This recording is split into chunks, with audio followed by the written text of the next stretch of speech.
Today on the Tim Marner Podcast Show, we've got Amy Proudfoot, the founder and coach of Sober Social. What the fuck is Sober Social?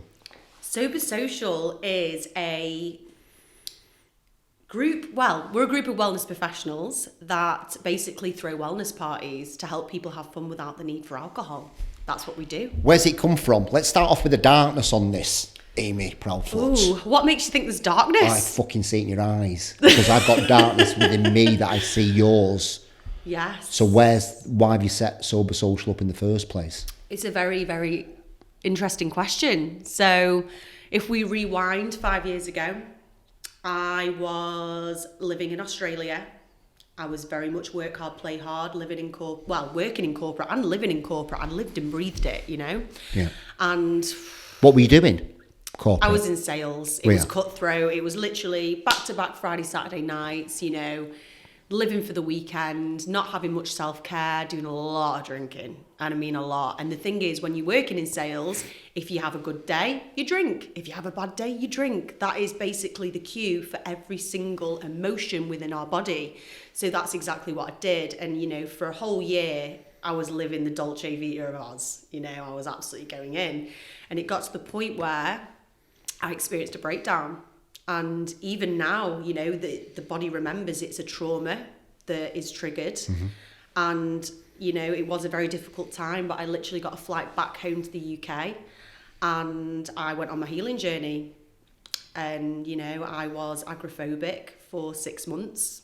And for anyone that's not aware of what that is, it's when you essentially can't leave the house because you're scared of people, which is pretty weird. You know, considering now I'm obviously speaking to you and you're thinking, well, how did you get from there to where you are now?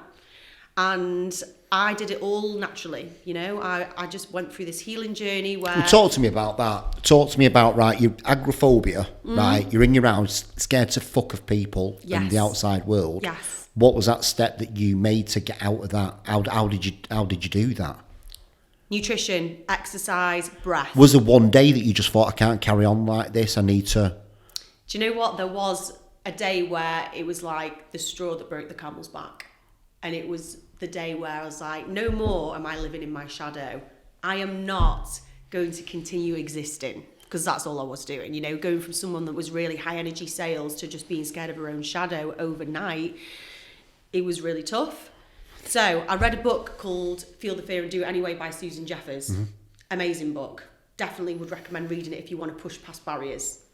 Anyway, in that book, she talks about the importance of exposure therapy and doing the one thing that you're scared of most in the world. Think about that one thing and just go and do it anyway, because what's going to happen? You're not going to die, you know, unless it's jumping off a bridge. But, you know, essentially, it's all about facing your fears and welcoming in that uncertainty, but just trusting that on the other side of fear is fortune.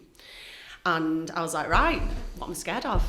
Who was Amy Proudfoot before the sales in Australia? Who was she before that? Before that, I've always been very fly-by-night, very, you know, party all the time. My whole life, literally from the age of 18 up until the age of 31, my life has been consisted of just drinking, really, and working.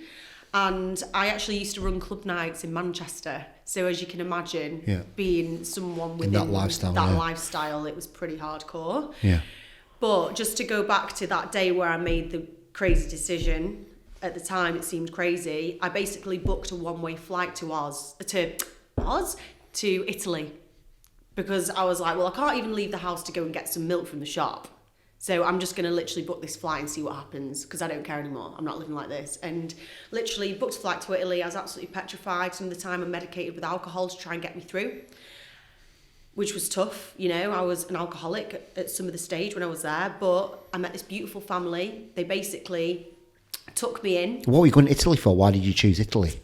Well, I've got family over there. So I literally reunited with my long lost family that I'd never ever met, right? And they basically had been in the family for years. They lived in Italy, didn't speak any English at all. And I was like, right, I'm going to go and meet them and see what happens. So I met them, you know, in Milan. The language barrier was just hilarious. Like 80% of the Italian language is with hands anyway. So we just got by with sign language. You know, we didn't. But oh God, my phone's going off. Sorry, don't worry about it. 1 second. Let's cancel that. So yeah, they met me, and I went and volunteered in the Tuscan Alps, renovating a 400-year-old Tuscan villa. And I was there for a month, and through that month, I went on this healing journey. And from that point, you know, just progressed from there, became a PT. You know, I obviously got better. I became a yoga teacher, a meditation teacher. I went to Bali. I did a silent retreat, which was really tough. How long's that for? So that was for 3 days. And that was just recently, actually. I came back in August last year. Mm-hmm. But for, you know, I can talk a lot. Mm-hmm. You know, I'm very much a social creature. So for me to be cut off from all communication for 3 days and just have myself and my meditation, essentially, it was really, really tough. But at the end of it, it's like it eradicated my ego completely. I just felt complete bliss. Because when I got to the second day, I was like, this is tough. This is really tough. Like, I don't know how I'm going to do it. And I just surrendered, essentially. I was like, well, there's nothing I can do. I might as well just deal with it. And just felt really happy and really content. And, you know, silent retreats, essentially, you've got to be with yourself. You're only allowed to meditate. You're not allowed to journal, look in the mirror. You're not allowed to look at other people. You're not allowed to speak. No communication of any kind. It is the most intense but healing journey that I've ever been on. Some people do it for 10 days.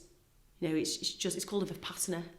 It's really intense. But that point was where I actually thought about what I wanted. And I wanted to heal people on a bigger level, essentially. So I created Sober Social. I was like, right, I can stay in Bali, living the life, you know, drinking coconuts every day on the beach, or I can actually get my arse in gear and go home and help people. At this point, I had no prospects, no job, no money, nowhere to live, nothing. This wasn't even that long ago. And I was like, I'll just make it work. So I got a flight home with the last bit of money I had, slept on my mate's blow-up bed, built Sober Social from a blow-up bed on my laptop. And now here we are, you know, 6 months later, and we're popping up events all over Manchester.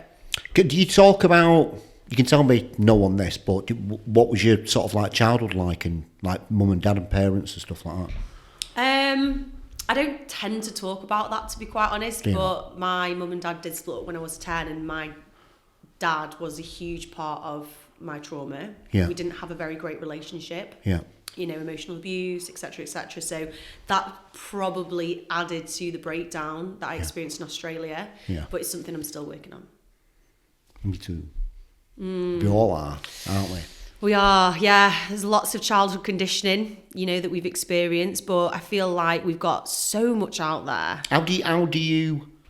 Obviously, I've got quite a lot of trauma from when I was little and stuff like that. And obviously, you know, I can see the darkness in you, the kind of same darkness in me. We don't have to talk about it, I'm cool, right? But I'm interested in finding out what do you do to heal that little Amy? Do you know what? Whenever I'm having one of these moments where I feel scared or unsure, I know this sounds a bit weird, but I actually genuinely hug myself, right? Mm-hmm. You get the same oxytocin, the same benefits from hugging yourself than you do from another person hugging you. So I hug myself and I'm like, look, Amy, it's okay. You are safe. You are held. You know, and just thinking, what would that little girl need? What does she want? She wants attention. Yeah. You know, she wants to have fun. She wants to feel free. She doesn't want these rules. She doesn't want this shouting. She doesn't want this stress within her life. So I bring that in. You know, I go ecstatic dancing every week, which is basically... Just let yourself, like, nobody cares, don't give a fuck. Yeah, don't give a fuck. Arms and legs flailing in the air, you know, it's like dance like liberation. Phoebe running in Friends, just like that with her arms. You know, a lot of, like, the old hacienda lot actually go to ecstatic dance. Yeah, I have an absolute ball. I've had tamer nights in Amnesia in Ibiza. Really? It goes, honestly, it's amazing. It's amazing. It's just, and you're there for 3 hours, dance it out, you sweat, but at the end of it, you do actually have a release, because the body somatically shakes up trauma, and then that gets released, and that's how I fill my cup. That's how I feed my soul, and I look after that inner child, that just wants to play. Why did you call it sober social when it seems to be a bit more than that? Where I feel like sober social, is it for people who've been drinking? Is that what you target, people who have gone through that? It does sound a little bit like alcohol anonymous, or people who've had problems with drink. Yeah. I mean, we honestly, because you seem to have loads of walks of lives, not anything to do with. Yeah, well, we make socialising inclusive to everyone, and the reason that I created it is because when I came off the booze, I didn't have anything to do with anyone anymore that I used to. So did you have no friends or anything when you came back? Nothing. I had no friends. Honestly, I had to start from complete scratch, because all my friends were very much heavily invested in drinking at the time. And if I drank, then the next day I wake up with crippling anxiety, and then I go back to square one. So it's like, in order to break that cycle, you've got to do something different. Otherwise, you'll get what you've always got. And that's what I did. So I was just thinking of ways that I can do these fun things without alcohol. And it's like ecstatic dance, going to yoga, meeting people in the conscious community that do all of these nature walks and, cold water dipping and all this sort of stuff. It's all fun. Why don't I just put it all together and offer it out to people that really, really need it, mainly people working in corporate, just like me, who are experiencing stress and worry, and they don't actually, it's not that they don't want to do any of these things, they just don't know about it. Yeah, the knowledge, yeah. It's just the knowledge. So, that's where I kind of come in and say, well, here's a cup, have a little sip if you like it, drink it, if not, give it right back, at least you try something new. Talk to me about cacao, and talk to me about, apart from it's hot chocolate, talk to me about what it does. Ooh, cacao is powerful stuff.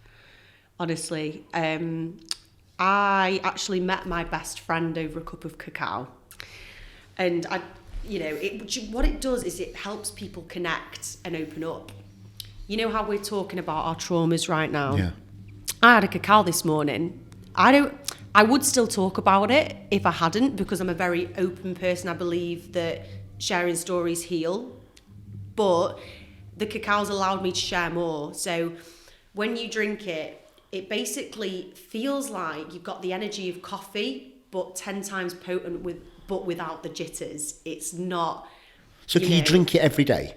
I drink it every day, every single morning, and it opens the heart. And I think that's a scary place for some people, because they don't want to appear vulnerable. But actually, there's so much strength in vulnerability. Have you ever noticed when you're speaking to someone and they share a personal story, you instantly feel drawn to them?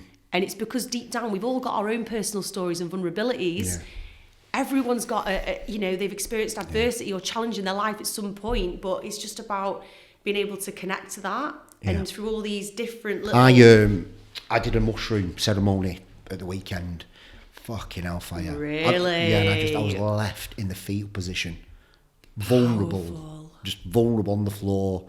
Like, I was just still in and out of it, and I could hear people laughing behind me, and I thought they were laughing at me. And just like, I was like, got to this place where I was just like, I am nothing.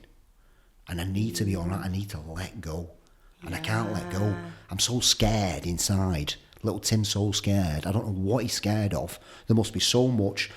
I just need to keep working on it and keep doing that. But the mushrooms have shown me the way. Amazing. I was going to say, even what you said at the end there, where you felt that people were laughing at you, maybe that's even a little message to think, actually, there's maybe something subconsciously where you feel like people are, watching what you do, but as you said, not giving a fuck. Yeah. And I honestly thought I didn't give a fuck. I honestly thought but I think that's just my ego saying I don't give a fuck. But really, I think I actually do. Yeah. And I need to, because when I was in it, I kept saying to myself, let it go. And then somebody told me, Tim, stop saying let it go and let go. And I was like that. Who the fuck just said that? Wow. Yeah. And I was lie down. Yeah. And I just had to keep opening my eyes, Amy. I'm like, fuck. And then I shut my eyes for a little bit, just let it take me a little bit. I had to open my eyes again. I was that scared of letting go. I was just like, what in the fuck is going on here? And once you let go... I didn't. I was in the fetal position at the end because I was so disappointed in myself because I was so scared. I was petrified. But you've got a message from that. That's indented in your memory now. And it's like, you'll go through that letting go process, but that's powerful. Really powerful. Yeah, mushrooms, you know, they show us things sometimes that we don't want to see, but we need to see. And once we're aware of it, we can start making changes to change, you know, and better our lives in some way. Yeah. No, yeah. It's just like, what the fuck, like. And I've realised in that moment that really that I'm nothing. And when I mean that, I mean, when I'm nothing, I'm open, I can be everything. But I've built this character up for so long from being little, from being scared, that I built this Tim Marner thing that's in front, that I'm scared of letting go of that because I feel like I'm going to be... Losing your identity. Yeah. But I need to do that so I can become everything. And that's what the mushrooms are showing me. And I love it. I'm scared and petrified. I'm like, it stripped me of all my manhood. I was just there in the fetal position. Yeah. And you know what? It is from social conditioning and from like when we are younger, you know, we're told certain things like, don't touch that, don't do that, you need to be like this, you need to do that. And then we build up this identity. Yeah. And when we get to the point where we actually feel like when you did the mushrooms, so vulnerable, and actually we get to see this other side of us that we don't particularly like, especially someone who's so strong. Like, you know, I've always acted strong my whole life, like yourself, exactly that. Very extrovert, you know, very, very out there. It's like, oh my God, am I even the same person anymore? Like, what's happening? Am I going crazy? Yeah. You know, and if I do step into this softer side, am I still going to be successful? Am I still going to be, you know, respected by the people that I'm close to? Are people still going to think I'm the person that that I am, or are they going to think that I'm weak? It's exactly that. It's exactly that.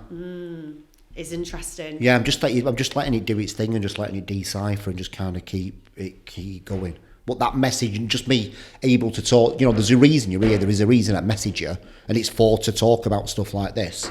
Yeah, I love it. Honestly, I'm here for the inner work and to talk about the shit.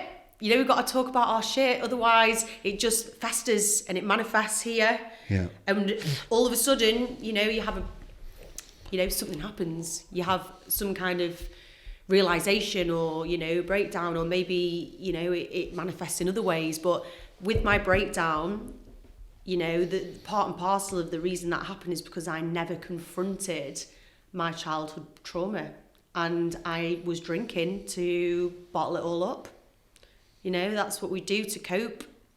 We don't know how else to cope. So, you know, maybe we have unhealthy habits, like we maybe eat too much or eat too less, or we drink too much, or, you know, we engage in too much exercise. But like these extremities that's me as well, I think. Basically blocking us from actually the main issue. And the only way that I've been able to tap into what that issue is and feel the pain and being like, yeah, I want to do the shit, is by meditation. Because when you slow down the breath, you actually rewire your neural pathways, and it actually minimises stress. So you haven't got that chatter up here like, do this, do that. You silence it all out, but actually you zone into what your heart is telling you and what potentially that pain is, what that trauma is, and how to get rid of that. Yeah. Have you ever tried meditation? I have, yeah. I do try. I do a lot of it in the sauna, but I feel like I put myself through a lot of pain and stuff just to numb the demons.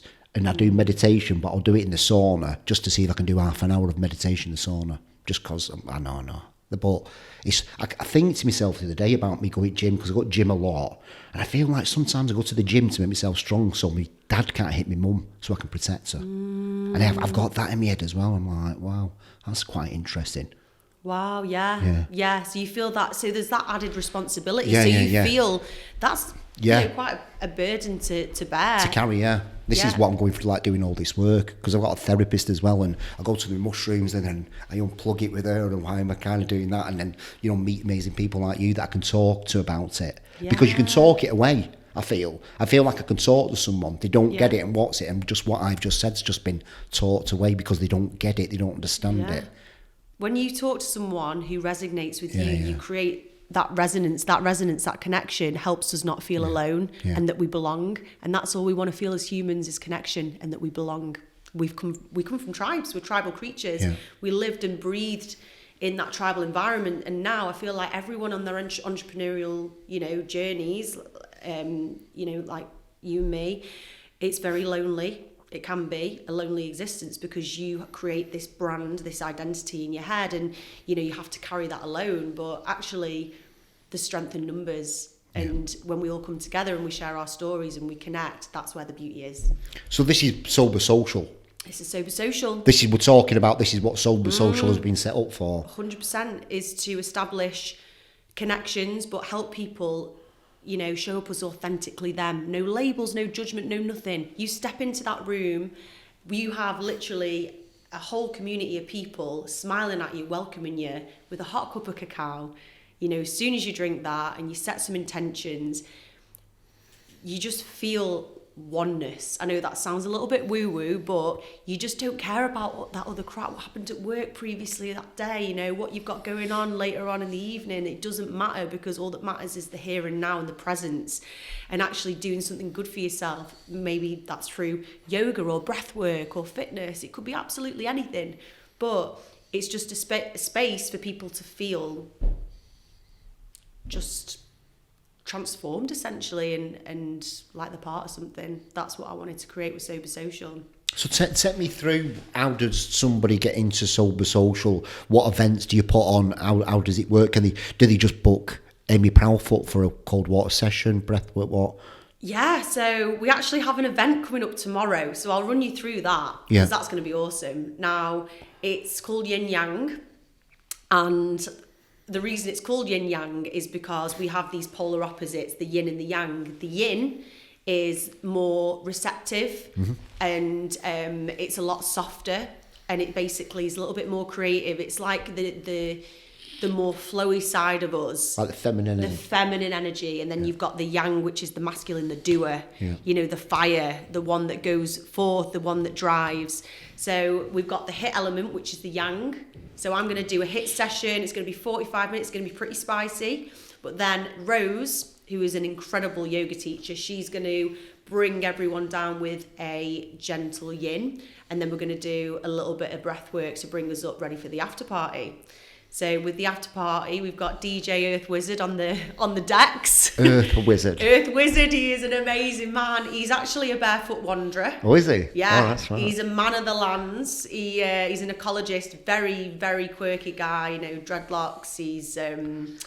He just lives by the beat of his own drum, as we all do, And we all try to do. We all try to do, yeah, but sometimes we get a bit of red tape. But yeah, I mean, another one is like, I say this to a lot of people and stuff, and it's like back in the day when you were at school and you used to go to the school disco, and a lot of people used to stand around the edge because they don't want to get on the dance floor because they're scared of making them look dicks themselves. I feel like you're creating this space so people can get on the dance floor and they don't care. Yeah, it's Do you know what I mean? Because you've got people that got a lot of trauma from that. They really want to dance, but they don't because they're scared of judgment. They're scared of people laughing at them. And what you created there, that was ecstatic dance.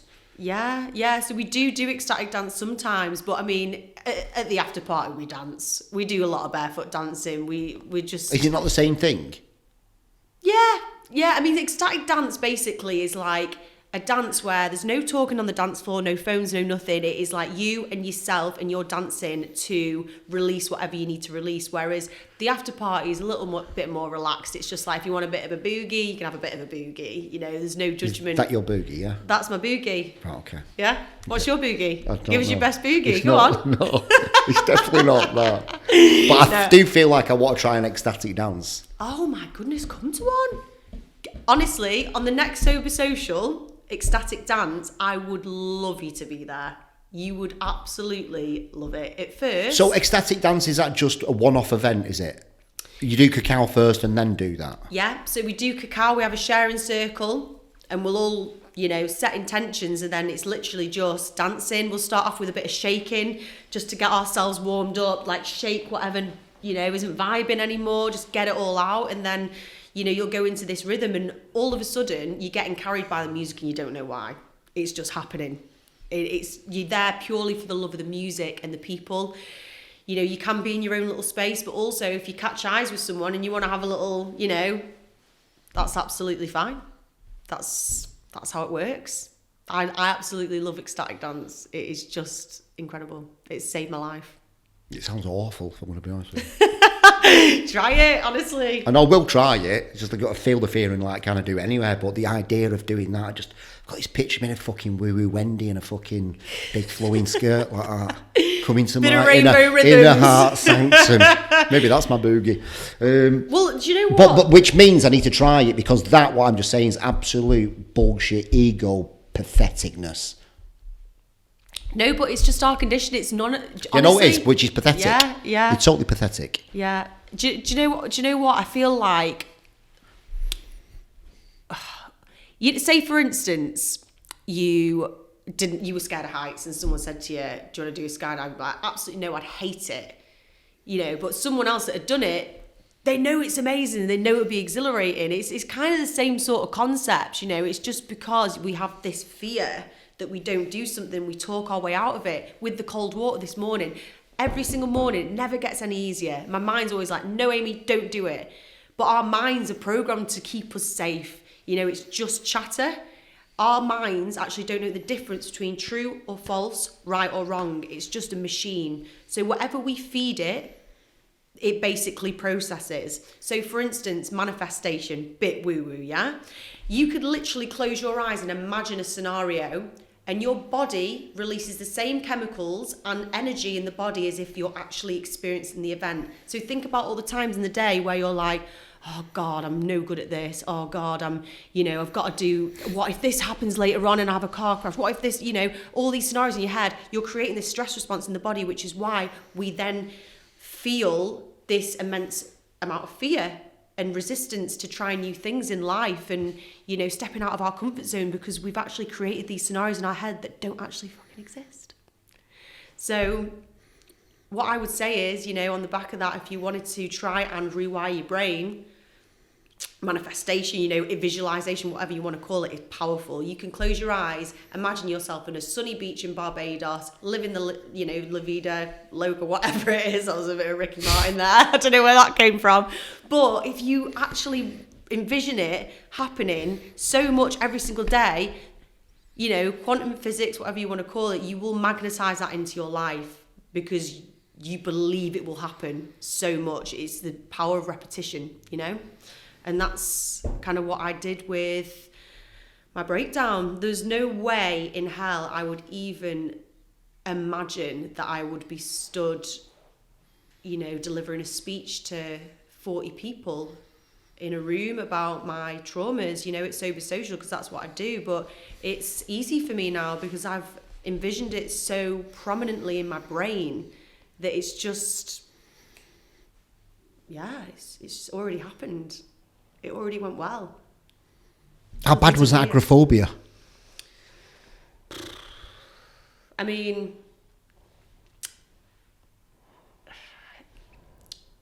imagine you've got someone holding a gun to your head 99% of the time. That's what it feels like when you walk outside the house. Yeah, it's pretty intense.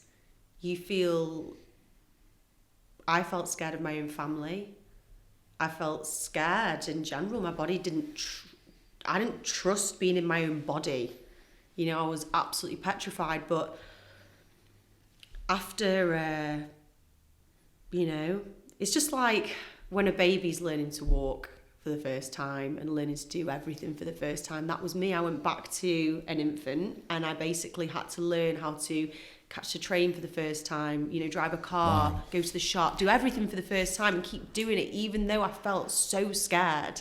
Just keep doing it until I didn't feel scared anymore. I didn't care. I was at breaking point. I didn't care what happened to me. I just carried on and carried on and carried on. Booked that flight to Italy, carried on. Keep traveling. Doesn't matter if you're scared, carry on. Just keep doing these things. And eventually your body will trust you enough that it's safe to be this person that you want to be. So any advice I'd give to your listeners is, if you are scared of something that's standing in the way and you want to, move towards a certain goal, you want to be this future version of yourself, don't let fear stand in the way. Just keep chipping away, keep going at it and doing the things that you're scared of until you actually end up becoming that person. Visualize what that looks like. Go do it. Do people come to you for one-to-ones and chats and stuff like that? I'm a wellness coach as well. Right. Yeah, a bit of a jack of all trades by the sounds of things, but I know I'm a wellness coach. So I do one-to-one wellness coaching and helping people unlock their human potential. So that's through breath work, fitness, meditation, NLP coaching. So that's the Amy Proudfoot side of the brand? So that's my personal brand. That's my wellness coaching. And then the other side is me, founder of Social, which is they're kind of interlinked, but that's my bag. That's what I do. Yeah. What do you love doing the most? I think I get a different satisfaction from both ends. So with my personal brand, when I'm helping people on a one-to-one basis, I actually get to personally dive into every area of their life and find out what's holding them back, and then we can move past it together, and I get to see every single week the transformations that occur, and that's beautiful. That really, really touches me. Whereas when I'm at a big event, I'm aware of the change that I'm making on a wider level. It's more like I'm trying to revolutionise drinking culture within Manchester. It's like I recognise that, but because I don't get to chat to people personally about their experience as much, it's like I'm aware that the change that I'm making is great, but have you got a story that really touched you that you can talk about, like one of the people that you've helped that kind of resonated with you to kind of go, I'm just going to carry on doing this because it's like... With Social? Either one. Oh. Yeah, I'm trying to find a story that's not going to be too confronting to anyone that listens to it. It's their story and they're like, why have you just told that? I'm just trying to think. So there was a girl actually that I coached one-to-one, and she had crippling anxiety, and she had a musculoskeletal condition, essentially, and she found it very difficult to lift weights, and she just was petrified in general to be in the gym. She's a lovely girl, and we did this one-to-one coaching together. We worked really closely together. She realised that actually exercise was helping her as opposed to hindering her, and the doctors didn't really go into that a great deal. And literally on the other side of that 12 weeks, she was honestly just shining. She subsided her anxiety. She felt super confident. She went for all of these acting jobs that she never believed that she'd be able to do. And she got it. She got the part. She just felt so happy. She was just like, she had this little sass about her. Like, I was loving it. She'd walk in the gym and she'd just get all of the weights ready, by week 10. She's like, right, come on, Amy, chop, chop. Like, what you doing? Like, I'm ready to go. Are you doing the same thing with everyone, or are you doing what works for them? Are you doing cold water with everybody? Are you doing breath work with everybody? What's your... Honestly, it depends. Really bespoke, so individual. Some people don't want to do cold water. It's like, no, that's crazy. I'm not doing that. And it's like, look, I will help you try and push past this fear, but if you don't want to do it, if it's not vibing, let's leave it there. Let's focus on something else that is going to help. But I find out what the pain points are, and based on the pain points, I then prescribe, the formula that might help them push past those. How do you find out somebody's pain points? Just from talking to them, because you've got to spend a lot of time, a lot of trust, haven't you, before? Yeah, 90-minute deep dive, asking questions, just asking the right questions. What is it that what is it that drew you to me today? What is it usually that people draw? Why do they get drawn to you? Do you know what the underlying fear is never the reason why they actually came to me in the first place. So it's always different. So they're like, oh, I just want more energy. I just feel a little bit demotivated. But actually, if you do a little bit of a deep dive, this is a completely random example. What we find out is that maybe someone's partner isn't being very supportive, and their home life is very futile, and they feel like they're overeating quite a lot to try and cover up that pain, that lack of love, and actually what that's causing is lethargy in the morning. So it's just about helping people gain back their independence and helping them, you know, push forwards into a new version of themselves, essentially. So it's just about questioning and getting down to the root of the problem. It's never as simple as just, I want to lose weight, or, you know, I've got no energy. It's so deep, you know, it's so individual to everybody. Yeah, and that's what doctors aren't doing, are they? Somebody goes in with a thing and they just kind of give you the top level 8-minute thing, and they're not really... Here's a microwavable prescription, there you go, done. Let's numb the pain. I want to be careful with what I say, but no, it's fine, but I kind of totally get that. I couldn't believe you did all these things. Yeah. I mean, have you done anything? Have you dived into anything like this yourself? I've done kind of most things like Cambo, mushrooms, not done the cacao, meditation. I'm qualified aromatherapist, reflexologist. Wow. Yeah, I don't really tell many people. I've just been really into holistic therapies and stuff for a very, very long time. Yeah.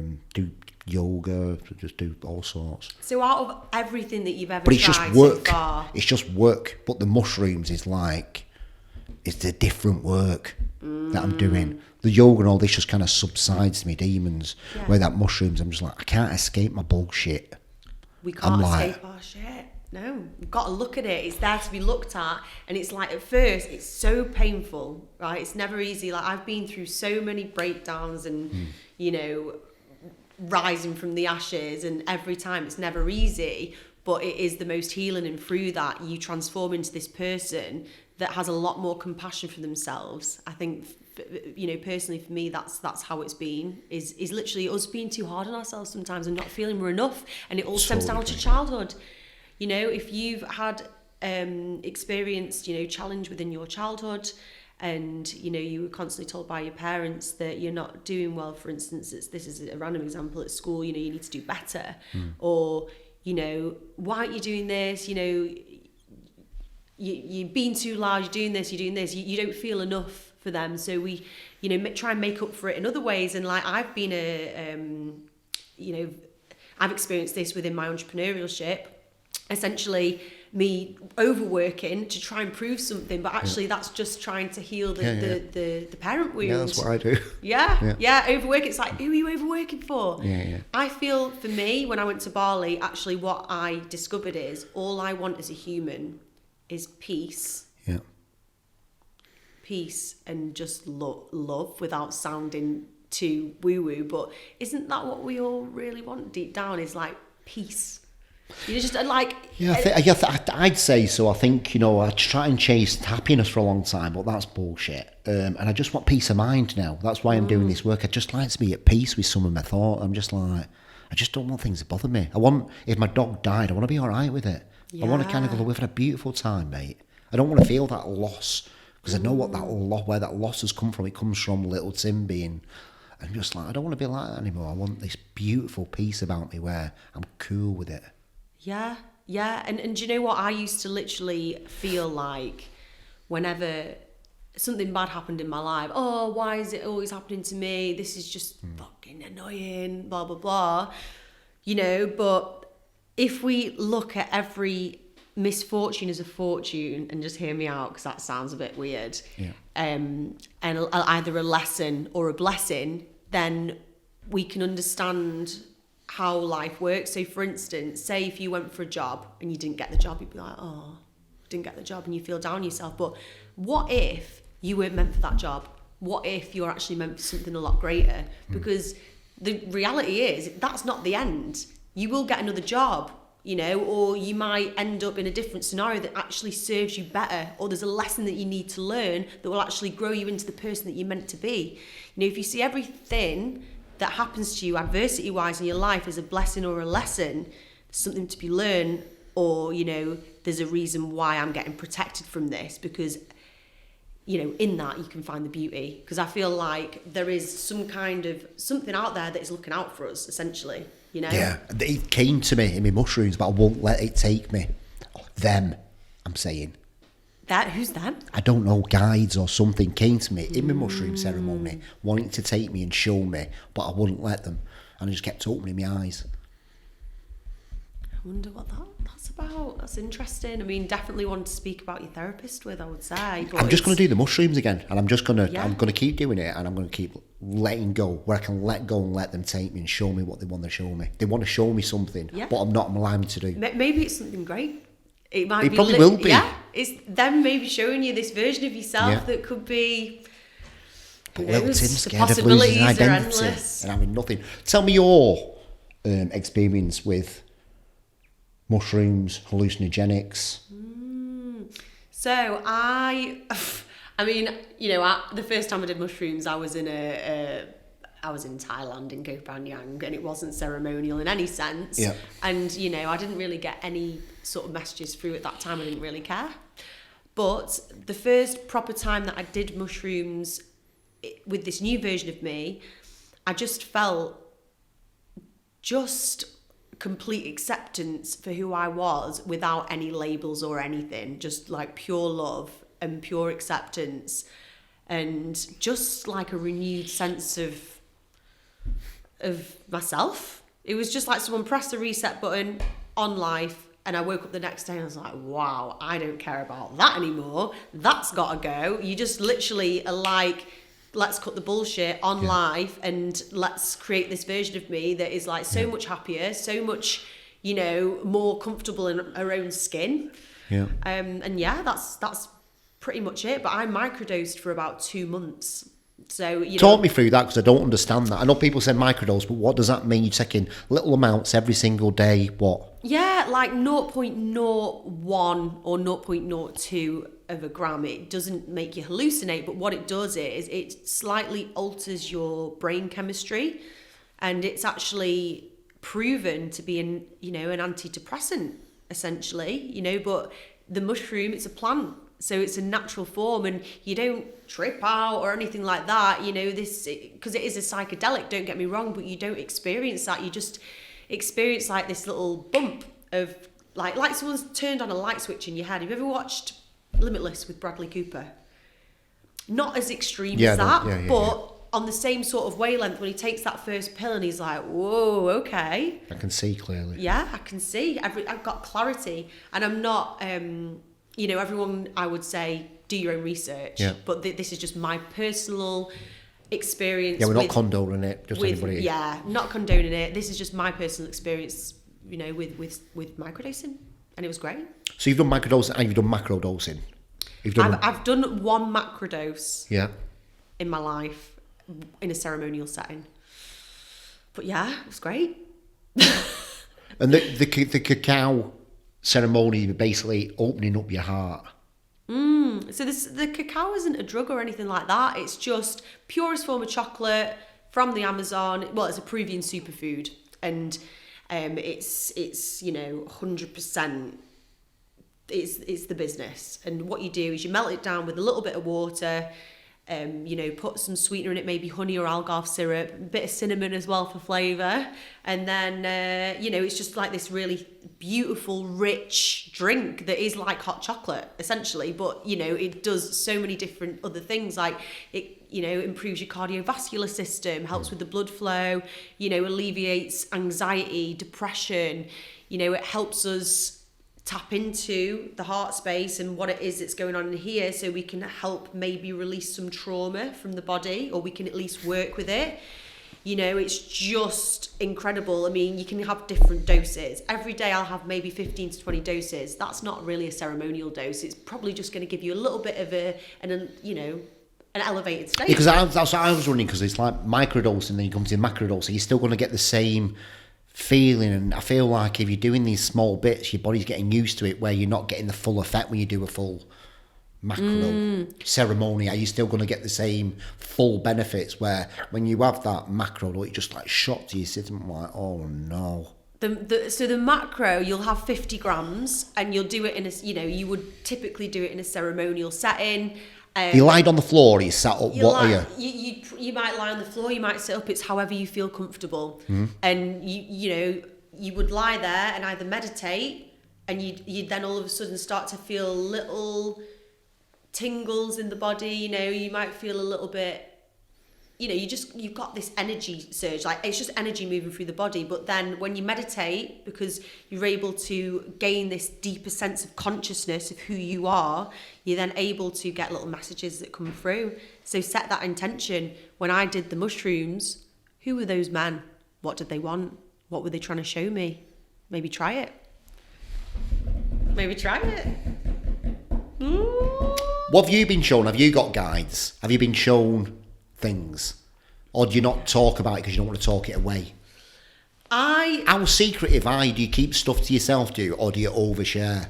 I'm an oversharer. Are you? A massive oversharer. So I honestly speak to, well, when you say, if you've ever heard of people saying, oh, the universe gives me this, the universe gives us that. Actually, the universe is, is us. It's basically what it is that we want, and we're just tapping into that higher state of consciousness, right? Mm-hmm. And I do it every single day. I'll sit, I'll meditate, I'll say, what is it that I want?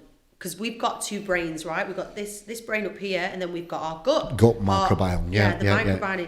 And they say it's actually probably more potent than our actual brain, what's going on in here. Which is why when you do Cambo, for instance, all of a sudden you have this clarity because you're purging away those toxins. But I asked my intuition, and I'm like, what should I do? If you ask yourself a question and you really feel, and you get that sinking feeling in your stomach, that pit at the bottom of your stomach, that's a no. And then if you feel good about it, if you get a wave of positive feeling, that's a yes, that's a hell yes. So always listen to your intuition if you're never sure on anything, and it will give you the answer. Give me your meditation practice. So what do? You sit there. Have you got a meditation station? You got stuff in front of you. Meditation station, I like that. Are you lying on the floor? Are you sat up? What's your... I would start off by doing some Wim Hof breath, 30 rounds. Before meditation? Before meditation. So it depends if we've got time. Like for the last 3 days, I've literally just done my Wim Hof breath, and I've got out the door and I've run these cold water therapy community sessions at Chiltern Water Park, at Sale Water Park. But typically, if I've got an Amy day, I will sit, I'll do the Wim Hof. I'll then move on to half an hour of meditation, and I'll move up the chakras, right? So we have different chakras within our body. Mm-hmm. We have red, the root, the base, which is our security. Because when we feel grounded and rooted, then we feel safe, yeah? So that's the red. I'll then move into the orange, which is the sacrum. And that's like our center of confidence. That's kind of where we have that fight or flight, where we if we wanted to go into the cold water, we'd just do it because we're listening to our gut. It's like, yeah, go for it. And I'll breathe into that area. Then we'll go to the solar plexus, the yellow, which is, it's almost like this is the confidence center actually, as opposed to the sacrum, but it's, am I enough? And just telling yourself, I am enough when you're breathing into that area. The heart space, giving and receiving love. You got the throat chakra, speaking your truth, being creative. That this is the center of you using your voice to its full potential. You then have the third eye, which is your intuition, and that's the violet. And then you have the crown chakra, which is your highest level of consciousness, which is, your white light. You're connected to every single human being. So when you move up the chakras, you're able to balance them and you're able to feel centered. And that's what I do every single day for half an hour. I'll then do a little bit of Kundalini. So actually... What's that, fire breath? It is. Yeah. Now, do you know what? Tony Robbins is a very clever guy. Mm-hmm. And he's actually rewrapped Kundalini in his practice. Yeah. So if you've ever watched one of his seminars where he's going... That's Kundalini, and he doesn't say, all right, we're going to do Kundalini. But what he does say is, we're going to change your state. We're going to change your frequency. Yeah. And it helps people unlock their potential. So I do a lot of that. And that helps me operate at my finest every single day. I'll jump in the cold shower. I'll go about my day. I maybe exercise. I maybe do yoga. All depends. But I'll always ask myself, what do I need today? It's not the same script every single time. Otherwise, we're just a hamster on a hamster wheel. We've got to ask ourselves what we need. And then from that, you can, pick a mix. You move up and down the chakras, concentrating on each one. Concentrating on each one, starting from the root, and then focusing on the breath, moving through each chakra, to the crown and imagine that white light literally rushing over your body. When you get to the crown, you'll feel this complete sense of equilibrium where nothing exists in this world apart from you, if you really do listen. And do you know what?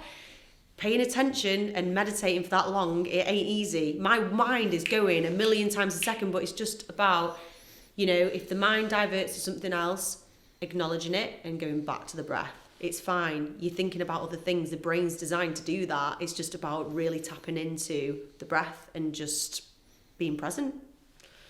Easier said than done. Really easier said than done. You know what? I would probably recommend, if you're starting off with meditation, start with 5 minutes. See how you feel. Well, I've been doing 10, but I've been counting back from 100 to 1. And nice. Yeah, and I've been kind of like doing that and focusing on it. Just that one thing like that. And how do you feel when you do meditation? I feel good, but I also, like, my head's like, motherfucker, what are you doing? Yeah, does that to me too, to be honest, but... I just need to keep doing it. I'm just going to keep doing it. I've just got no choice. I'm just going to keep doing it. I'm just going to keep doing the mushrooms. I'm just going to keep doing breath. I'm keep doing cold water. I'm just going to keep doing it all. Keep going until you find what you need to find. The healing journey never ends. My healing journey peace. Is infinite. That's all I want is peace. Peace. I don't want anything else but peace of mind. Yeah. That's all I want. Yeah. It's what we all want deep down, I think, but we're so getting busy making a living that we actually lose touch with what our true essence is, and that is peace, essentially. Yeah, I was doing a lot of doing and not being enough being. Yes, so the yin and the yang. So I'm starting being more now. The yin and the yang. That's we are. Let me tell you the best experience from mushrooms. Go on. Right, so I'm lying on my back, off my back, and then there was a tribal section of the ceremony. And the girls who were doing it's 3 of them. They're fucking amazing. They're on the drums, the shamanic drum. It's just like boom, boom, boom. Drums are so powerful. Fuck me, where's this taking me, man? Yeah. And it's just like getting deeper and deeper. I'm just like, fuck it. I feel like I'm at home here. And then all of a sudden, my eyes split like that. What? I could see myself at the bottom, and then at the top there were 10 like tribesmen looking at me, all bouncing like that. Were they the men? I was like. I tapped into their ceremony and they tapped into mine, and they're all just like that, bouncing at me like that. Boom! I'm like, fucking, this is sick. Taking me on a journey here, Tim. I'm really getting into it. I know, beautiful, beautiful tribal ancestral moment. That I was just like, wow. I'm like, love this. So, were they the men that wanted to show you something? No. And who were the men? Were they? I feel like they were my guides. I feel like they were guides, but I don't think they were all masculine. I feel like there were feminine energy there. I feel like the person told me stop saying let it go and let go was feminine energy. Yeah, we actually all have. I mean, it's very subjective. It depends what you're into, but I believe, this is my personal opinion, that we all have angels and guides that are looking out for us. It was something like that came down to me. Yeah. No question. Right, I'm cool with it, but I just won't let them take me. See what happens. But I will do. Yeah. At some point. You excited? Yeah, really excited. I'm just excited about life. I love life. You know what I mean? It's just like, something happened, the 11/11 happened. I'm just like, I need to message Amy. You just came on my thing. There was no reason for it. It was weird. And then when Betty rang me before it was 11:11 on the dot to say Amy's here. Very weird, isn't it? Yeah, because I've screenshotted it and everything.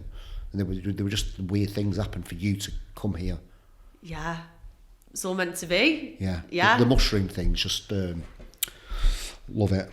Divine timing. But I need to unpack it, and I need to have people around me on the same frequency as me. Because I'm telling other people about it who don't kind of get it. And you're just like, I'm talking it away. I don't want to talk it away. I feel like as well. It's precious to me, these moments that I'm having. What you've experienced is so unique to you. And when something like that happens, it's almost like, do I forget it? I can't forget it. Yeah. Like, what an experience. You have to, you want to search more, right? You want to delve deeper, you want to unpack it. Yeah. And the only way that I've been able to do that when I've experienced these complete shifts is by finding a conscious community. Do you know what? Some of the best people in my life that I've ever met you know, have been in the conscious community, absolute legendary folk. Like, I am so grateful for them, because without them, I'd just be on my own with my story, trying to work it out myself in my own head, and that's not fun for anyone. You know, it's all about sharing, community, unpacking. But how much do you share?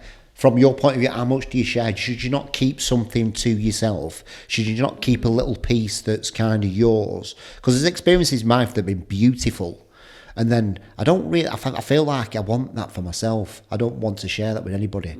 Because no matter what, now I don't know this because I'm scared, that no matter what happens, they can't ever take that away from me. Do you know now what? I don't know if that's from I don't know. Do you know what I mean? No, I completely agree.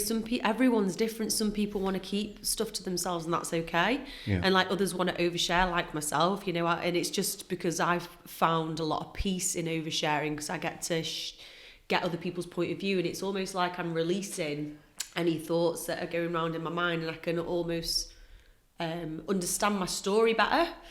But yeah, I believe keep some things to yourself, and I always have different friends for different purposes. So I have Rose, my friend, who I talk to about, you know, sort of feminine stuff, and you know, because she's a yoga teacher, I get to talk about, you know, my deep emotions a lot more. And then I have other friends that are like, you know, the high energy friends that when I'm feeling a little bit low, I can speak to them and they can bring me up. Or I have friends that are very, very wise, and they've done their you know, the sages of these worlds. The sages of these worlds who I can come to with advice. Yeah. You know, I love talking to them. Yeah, you don't have to have a one size fits all. Yeah. You know, get different people for different things, because you know, one person that you speak to about one particular thing will give you a different opinion from another person. So you'll get a different opinion from another person. So if you ever got an issue, think, okay, who is an expert in this topic, and go and speak to them about it if you're unsure, I would say. So if somebody wants to get in touch with you, book your services, how do they find you? So if they go on Instagram, Amy Proudfoot, PROUDFOOT_, you will find me there. Send me a little DM and I'll get back to you straight away. If you want to join the Sober Social community, you know, if you feel like you maybe sober curious, soberish, or sober, reach out to us. Our socials are inclusive to everyone. You can find us at Sober Social UK on Instagram. But yeah, we're a friendly bunch. Get involved. Friendly bunch. We're a friendly bunch. Yeah, get involved. Come join in the fun. What's sober curious, if you don't mind me asking? It's when you drink, but you are a little bit curious about what it would be like to socialise without a drink, essentially. Right, it's like, how would that look? Like, that's weird. You know, honestly, when I was in corporate, and I used to say, no, I don't think I'm going to come out tonight. And they're like, oh, what are you doing? I'm just going to stay in. Why? Or, yeah, I'll come out, but I'm not drinking. Why? It's like, well, why not? You know? Like, say, for instance, you went to the shop and you had the difference between a ham or a cheese butty, and you picked a ham butty. You wouldn't have someone behind you saying, why have you chose ham? You know, why not cheese? That's weird. It's like, well, because that's my personal preference. I want ham. I want a ham sandwich. Is that okay? You know, it's just so alien for anyone now, I think, in this society, because everything's so centralised around alcohol, to even imagine a different reality. Do you know what I mean? And, you know, you drink, you wake up, you feel like shit. You do the same thing again the next week. But what if that was different? What if you found a community of people that really uplifted each other? And, you know, you're able to do something good for yourself, but you had a shitload of fun at the same time. What if that was in existence? Give it a try. It is in existence. Sober Social. Sober Social. Yeah. I knew I was going to be impressed, but I'm really impressed as you as a human being. Oh, wow. Thank you. I'm impressed with you too. Yeah, I just didn't realise how the depth of you. You never can really, can you? Because obviously social media is such a certain way that, you know, once you start talking, like, I'm like, wow, it really resonates with me. This, it's I can imagine how many people you help. Yeah. Because it's not just, it's like we're getting to the core here. It's like people say they're vulnerable, but listen, you don't know what vulnerable is until you've been in fetal position, just like, oh my God. Yeah. So can you imagine the people you're helping? Yeah. Are you proud of yourself?